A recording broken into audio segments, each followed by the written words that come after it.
YCP మాజీ మంత్రి నారా లోకేష్ పై media ముందు అవాకులు చవాకులు పేలడం కాదు, ఏదైనా ఉంటే మా ముందుకు వచ్చి మాట్లాడాలని గుంటూరు ఈస్ట్ ఎమ్మెల్యే మహమ్మద్ నజీర్ తెలిపారు. యువగలం పాదయాత్ర ప్రారంభించి 3 సంవత్సరాలు గడిచిన సందర్భంగా తూర్పు నియోజకవర్గం తెలుగుదేశం పార్టీ కార్యాలయంలో కేక్ కట్ చేసి నారా లోకేష్ కు అభినందనలు తెలిపారు.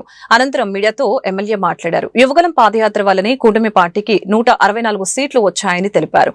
యువగలం పాదయాత్ర జరగకుండా చూడాలని ఎన్నో అడ్డంకులు సృష్టించారని, వాటన్నిటినీ పట్టించుకోకుండా నారా లోకేష్ విజయవంతంగా పూర్తి చేశారని ఈ సందర్భంగా తెలిపారు.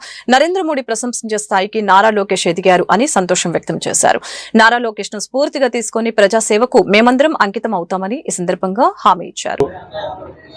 తెలుగుదేశం పార్టీ జాతీయ ప్రధాన కార్యదర్శి, ఆంధ్రప్రదేశ్ ప్రభుత్వ విద్యా మరియు ఐటీ మానవరుల శాఖ మంత్రిగా ఉన్నటువంటి నారా లోకేష్ గారు యోగళం పేరుతో ప్రారంభించినటువంటి పాదయాత్ర రాష్ట్రంలో ఉన్నటువంటి అన్ని వర్గాల ప్రజలకు కలిసి వారి ఇబ్బందులను కనుక్కొని ఈరోజు తెలుగుదేశం పార్టీ అధికారం రావడానికి ఒక ముఖ్య కారణంగా, ఒక ముఖ్య యాత్ర ఉన్నటువంటి యోగళం పాదయాత్ర సందర్భంగా ఈరోజు రాష్ట్రంలో ఉన్నటువంటి నారా లోకేష్ గారి అభిమానులు, తెలుగుదేశం పార్టీ శ్రేణులు పెద్ద ఎత్తున ఈ యోగళం పాదయాత్రను ప్రశంసిస్తూ గుర్తు చేసుకుంటూ ఈ కార్యక్రమాన్ని చేయడం జరుగుతూ ఉంది.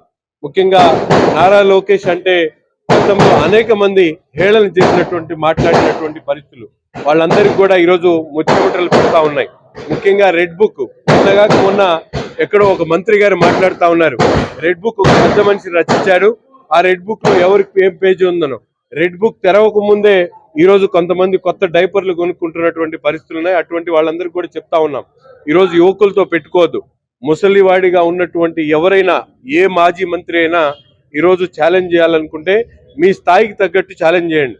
మీరు పుటాబుట్టిన గెలిచినటువంటి వాళ్ళు ఈరోజు మీరు 90,000 మెజారిటీలో మంగళగిరి లాంటి నియోజకవర్గంలో గెలవడమే కాకుండా విద్యాశాఖకు సమూలమైనటువంటి మార్పులు, ఈరోజు రాష్ట్రంలో 1000 కోట్ల పెట్టుబడులు తెచ్చుకుని వచ్చేటువంటి మొనగాడిగా, అంతేకాకుండా వేలాది మందికి ఈరోజు మెగా డిఎస్సి పేరుతో దగా చేసినటువంటి సైకో సైన్యం మీది.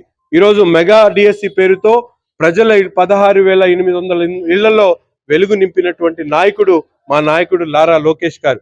అంతేకాకుండా విద్యార్థులకు వాళ్ళు చదువుకునేటువంటి స్కూల్లో వాళ్ళకి కావాల్సినటువంటి ముఖ్యమైనటువంటి ఏదైతే మధ్యాహ్న భోజనం దగ్గర నుండి, యూనిఫామ్స్ దగ్గర నుండి పేరెంట్ టీచర్స్ మీటింగ్ పెట్టి ఈరోజు ప్రైవేట్ స్కూల్గా ధీటుగా డెవలప్ చేసేటువంటి విధానం. కానీ ఈరోజు నారా లోకేష్ గారు దావోస్ పర్యటనకు వెళ్ళి సాక్షాత్తు నరేంద్ర మోడీ గారు ప్రశంసించేటువంటి స్థాయికి ఎదిగినటువంటి నాయకుడు మా నారా లోకేష్ గారు.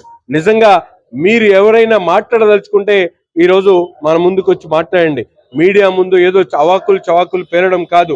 ఎవరైనా ప్రజల్లో ఉండాల్సినటువంటి నాయకుడు ఈరోజు ఎవరైనా ఉన్నారంటే అది కేవలం నారా లోకేష్ గారు. అటువంటి నాయకుడి స్ఫూర్తితో తప్పకుండా మీ అందరం కూడా ప్రజాసేవకు అంకితం అవుతాం.